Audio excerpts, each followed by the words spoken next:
చేశాను.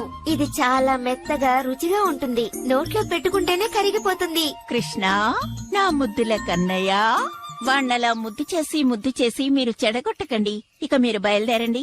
అన్నిటినీ అందరూ కలిసి తినండి, సరేనా? అలాగే అమ్మా. మీరందరూ నన్ను బాగా చూసుకుంటున్నారు. నేను వస్తాను.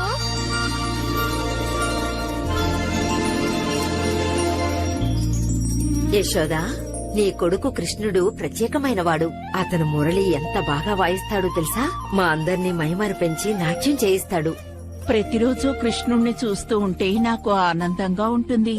ఆ రోజంతా ఎంతో తృప్తిగా ఉంటుంది. నువ్వు చెప్పేది నిజమే. ఓ యశోదా, ఒక్కోసారి మా పిల్లల్ని కృష్ణుడి ముందు మర్చిపోతుంటాం. ఎప్పుడు కృష్ణుడి జ్ఞాపకాలే తెలుసా? నిజంగా నువ్వు చాలా అదృష్టవంతురాలివి. కృష్ణుడు లాంటి కొడుకు నాకు ఉండుంటే ఎంత బాగుండేది. అవును, నాకు కూడా.